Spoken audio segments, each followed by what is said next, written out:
হয়েছে, কিন্তু পেছনে বিএনপির একটা গ্রুপ সেখানে হয়তো সাপোর্ট দিয়েছে বা এই ধরনের কিছু ঘটেছে। এনিওয়ে, আমাকে ধাক্কা দিয়ে কেন? আমি তাদের চেহারা চিনি না, কিন্তু তারা তো সবাই আমার চেহারা। আর কে গেল? এই প্রশ্নটা আমারও। কেন আমার? এনসিপি লোকাস স্ট্যান্ডাই কি? লোকাস স্ট্যান্ডা একটা লিগ্যাল টার্ম, যেটা যে কোনো মামলা শুরুর আগে কোর্ট জানতে চায়, who are you, what is your locus standi, আপনি কেন এসেছেন, আপনার এই মামলাতে আগ্রহের কারণ কি, আপনি কিভাবে সম্পৃক্ত। আমি যদি জিজ্ঞেস করি এনসিপি কিভাবে সম্পৃক্ত, এনসিপির তো নিবন্ধন এখনো হয় নাই। এই তিনটা ইউনিয়ন বিজয়নগরের সঙ্গে থাকলেই বা কি, এই তিনটা ইউনিয়ন সরাইলের সঙ্গে গেলেই বা কি, তাই না? সো আমি কল্পনাও করি নাই যে এনসিপি সেখানে উপস্থিত থাকবে। এক। দুই হচ্ছে, যখন কমিশন আমাকে ডাকলেন, আমি কমিশনে নেক্সট টাইম আবার বক্তব্য দিতে দাঁড়ালাম, কারণ তাদের বিজয়নগরের পক্ষ থেকে খুবই এলোমেলো কথাবার্তার, মানে ছন্নছাড়া ভাবে, কেউ বিএনপির পক্ষ থেকে এসছে, কেউ এনসিপি, কেউ ক্লিয়ারও করছে না কে কোন দলের পক্ষ থেকে এসছে, ক্লিয়ারও হচ্ছে না, হই হট্টগোল হচ্ছে, তারা তাদের মতো করে বক্তব্য দিচ্ছে। তা আমি আবার উঠে দাঁড়ালাম, বিকজ আমার 2টার সময় কোর্ট ধরতে হবে।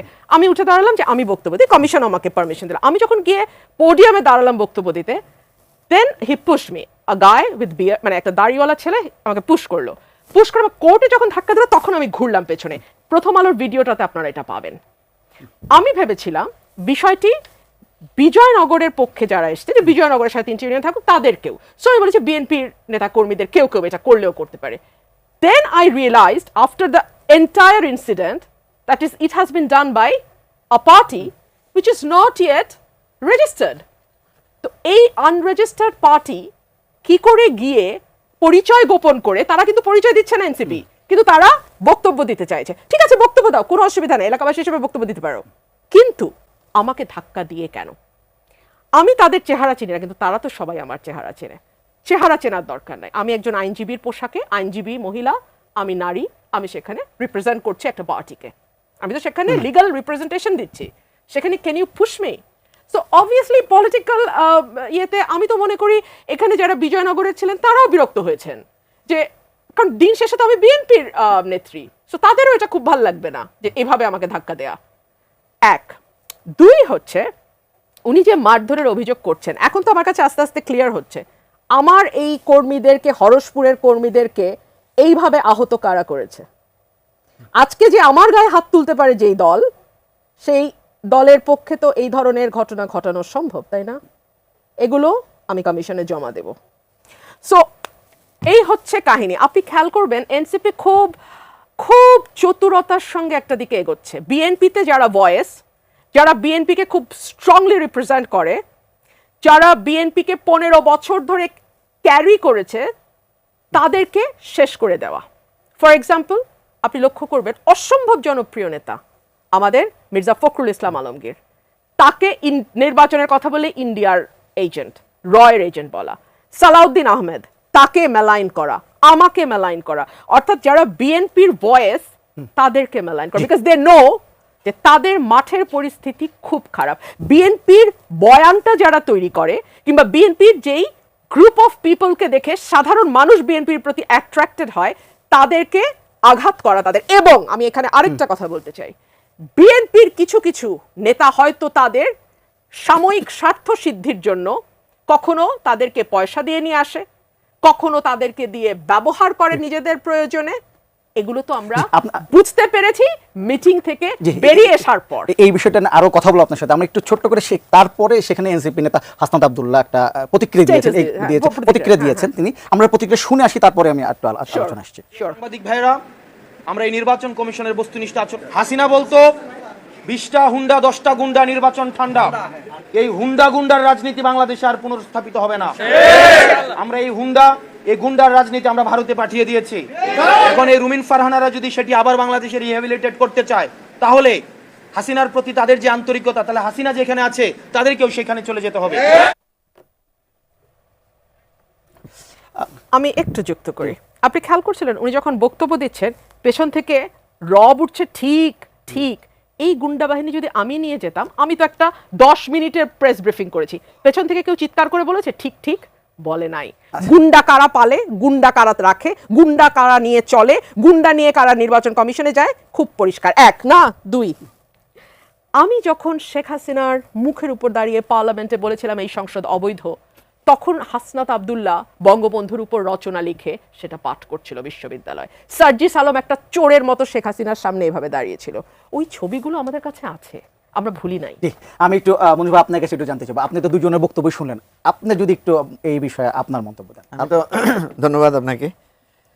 আজকের ঘটনাটা আমি পথিমধ্যে যখন হচ্ছিল তখন ওই যে আমরা সাধারণত করি না, গাড়িতে বসে বসে দেখি, দেখার সময় আমি দেখলাম যে রুমিনের একটা মানে ভয়েস আসলো, যে তো আমি চিন্তিত হলাম যে কি ঘটনা। পরে দেখলাম তো রুমিন ফারহানাকে আমি সাথে সাথে ফোন দিলাম কিছুক্ষণ পরে। আমি ভেবেছি একটু আগের ঘটনা। তো প্রথমে উনি ফোন ধরেন নাই, পরে উনি আমাকে ব্যাক করেছেন। আমি বললাম যে কী হয়েছে, অগ্নিকন্যা আপনার ঘরে কী ধরনের ঘটনা ঘটলো। তো রুমিন ফারহানা আমাকে যেটা বললো সেটা হচ্ছে যে বিএনপিরই কিছু লোক সেখানে এক ধরনের সিন ক্রিয়েট করেছে এবং তিনি এটা প্রত্যাশা করেন নাই যে ওখানে গিয়ে সিইসির সামনে এই ধরনের একটা অনাকাঙ্ক্ষিত ঘটনা ঘটবে। এখানে তো একটা ডিউলি একটা আর্গুমেন্টের ব্যাপার, এখানে তো অন্য কোনো, এখানে তো মারধর করে তো কোনো কিছু অর্জন করা যাবে না। কিন্তু আমি পরক্ষণে দেখলাম যে সেখানে আতাউল্লাহ, এনসিপির যে নেতা আতাউল্লাহকে দেখলাম যে সে মানে আহত বা এই ধরনের কথা। পর আমি আতাউল্লাহকে ফোন করলাম যে আতাউল্লাহ কী হয়েছে সেখানে, আমার কাছে মিলছে না। কারণ একে তো মনে হচ্ছে যে বিএনপির একটা গ্রুপ হয়তো ওই যে আসনের এই পুনর্বিন্যাসের ব্যাপারে হয়তো বিরোধী, সেটা হয়তো করতে পারে। পরে আমি বিভিন্ন জন থেকে শুনলাম যে এখানে আতাউল্লাহ ফেস করেছে কিন্তু পেছনে বিএনপির একটা গ্রুপ সেখানে হয়তো সাপোর্ট দিয়েছে বা এই ধরনের কিছু ঘটেছে। এনিওয়ে, এটা আজকে আমাদের জন্য দুর্ভাগ্যজনক, কারণ সিইসির সামনে ঘটনাটা এভাবে ঘটবে, ধাক্কাধাক্কির মতো ঘটনা ঘটবে, এক ধরনের হাতাহাতির ঘটনা ঘটবে এবং এরপরে এরকম উত্তেজনাকর পরিস্থিতি হবে। এটা আমাদের এই যে আমি তো কয়েকদিন আগেই সিইসির সাথে দেখা করে এসেছি, ওনাকে কিন্তু আমরা বারবার বলেছিলাম যে আপনার কার্যক্রমটা আরও স্ট্রং হওয়া দরকার, আইনশৃঙ্খলা পরিস্থিতির বিষয়টা নজরে রাখা দরকার।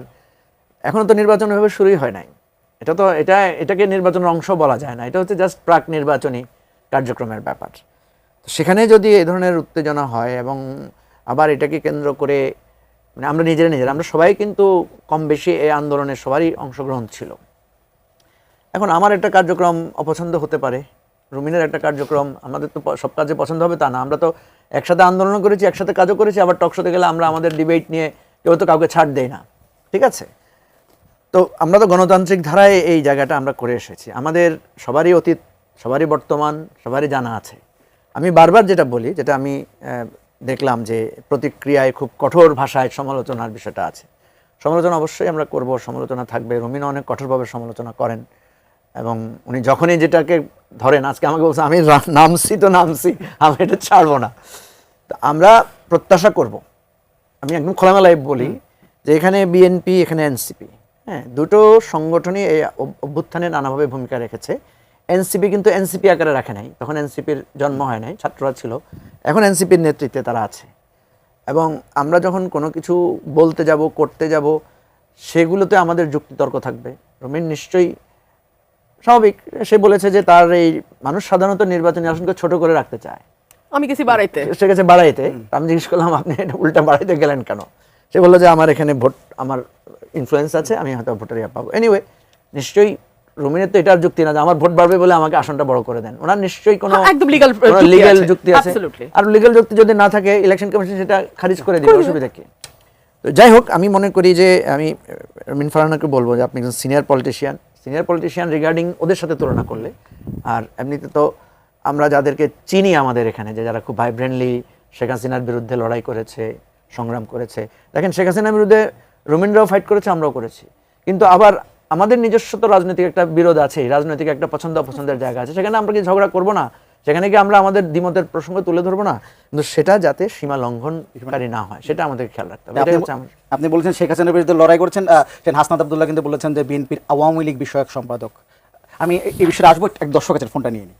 হ্যালো, জি, আপনার নামটি বলে প্রশ্ন করেন। আমি মিলন গাজীপুর থেকে। আমি তো আপাকে বলতে, আপাকে একটু আমার সাথে কথা বলতাম। জি, বলেন। আমি তার মুখে শুনছি যে বিএনপি কোন নেতা তাকে মানে ই করছে, তাহলে খুব সিঙ্কেট করছে না। কিন্তু সেটা একজন বিএনপি সিনিয়র নেত্রী, আমি বিএনপি একজন সমর্থক। কিন্তু আপার দলের, আমার দলের কোনো হাইকমান্ডারের কোনো ব্যবস্থা নিব কিনা, এটা আমি জানতে চাচ্ছি আপনার কাছে। জি, হাইকমান্ড ব্যবস্থা নেবে কিনা এটা জানতে চাই না। আমি তার আগে আমি একটু এখানে, যেহেতু এখানে এনসিপির কেউ নাই, আমি যদি ছোট করে তাদের দুইটা কমেন্ট যদি পড়ি। তিনি হাসনাত আব্দুল্লাহ যেটি বলেছেন যে বিএনপির আওয়ামী লীগ বিষয়ক সম্পাদক রয়েছেন অনেকেই, যারা আওয়ামী লীগ থেকেও বেশি আওয়ামী লীগ। বিএনপির আওয়ামী লীগ বিষয়ক সম্পাদক যারা রয়েছেন তাদের মধ্যে অন্যতম রুমিন ফারহানা। আওয়ামী লীগের সুবিধাভোগী, আওয়ামী লীগের ফ্ল্যাটভোগী এবং যারা গুন্ডা দিয়ে নির্বাচন কমিশনকে ঠান্ডা করে দিতে চায় তাদের। আমরা বিএনপির এই আওয়ামী লীগ বিষয়ক সম্পাদকদের বলবো, আপনারা জনগণের পালসকে বুঝুন, 24-এর পরবর্তী জনগণের পালসকে বুঝুন, নতুবা আবার বাংলাদেশের সংকটের দিকে যাবে। আর সাজিদ আলম স্ট্যাটাস নিশ্চয়ই আপনি পড়েছেন, না। আমি যদি একটু পড়ি একটু লম্বা হবে, তারপর একটু পড়া উচিত মনে হয় আমার। তিনি বলেছেন, একদিকে জনাব রুমিন ফারহানার পোষ্যকর্মীরা এনসিপির কেন্দ্রীয় নেতাকে শারীরিকভাবে আঘাত করছে, আর অন্যদিকে জনাব রুমিন ফারহানা গাল ফুলিয়ে বিএনপির কেন্দ্রীয় নেতা ও আইনজীবী ভাব নিয়ে অন্যদিকে মুখ ফিরিয়ে দেখেও না দেখার ভান করছে। টকশোতে বড় বড় সুশীলতা দেখানো যায়, লেকচার দেয়া যায়, কাজ দিয়ে প্রকাশ পায় কে সুযোগ পেলে আবার আগের পথে হাঁটবে আর কে সংশোধন হবে। ইসি অফিসে আপিল শুনানিতে যোগ দিতে এসে এনসিপির সিনিয়র যুগ্ম মুখ্য সংগঠক আতাউল্লাহ বিএনপির নেতা রুমিন ফারহানার কর্মীদের হাতে মারধরের শিকার হন। তার অপরাধ শুধু সীমানা পুনর্নির্ধারণের বিরোধিতা করে আপিল করা। বিএনপি কি আওয়ামী লীগের চরিত্র ফিরতে চায়? জোর যার মুল্লুক তার বানাতে চায়? এই সুযোগ করে দেয়া হবে না। ইসির ভেতরে একজন শীর্ষ নেতার নিরাপত্তা যদি নিশ্চিত করা না যায়, তাহলে এই অথর্ব ইসি কিভাবে সারা দেশের অন্যান্য দলের নেতাকর্মীদের নিরাপত্তা নিশ্চিত করবে? সুষ্ঠু ভোট কিভাবে আপনি কি বুঝতে পারছেন এদের লাইনটা কি, মূল সুরটা কি? নির্বাচনের পরিবেশ নাই, নির্বাচন করা যাবে না। এবং আমার গাল ফুলিয়ে কথা বলার কথা বলেছে না, নারীদেরকে এনসিপি কি চোখে দেখে এটা নিয়ে কি আরেকবার আলোচনা করার কোনো দরকার আছে? এনসিপির টপ লিডারশিপ বসে থাকে, নারীদের বেশ্যা গালাগালি করা হয়, সেখানে আমার কোট ধরে টান দিয়েছে, আমাকে ধাক্কা দিয়েছে, তো কিছুই না। এনসিপির মতন দল তো আরো অনেক নিচে নামার কথা। আমরা স্লামডগ মিলেনিয়ার সিনেমাটা দেখেছি না, দে আর লাইক দ্যাট। তারা তো আমাকে একটা ধাক্কা দিয়েছে একটু, এটা তো তেমন কিছু না। আওয়ামী লীগ বিষয়ক সম্পাদক নিয়ে আমি একটু কথা বলি। আওয়ামী লীগ যখন ক্ষমতায় ছিল, আমি বলেছিলাম মুক্তিযুদ্ধের সবচেয়ে বড় বিপক্ষ শক্তি যদি কেউ থেকে থাকে সেটা আওয়ামী লীগ। কেন বলেছিলাম? বলেছিলাম বিকজ আওয়ামী লীগ সাম্য, মানবিক মর্যাদা এবং সামাজিক ন্যায় বিচারের ধারে কাছে না গিয়েও মুক্তিযুদ্ধের চেতনাকে পলিটিক্যালি ইউজ করেছে, অ্যাবিউজ করেছে, বারবার ব্যবহার করেছে। দুই হচ্ছে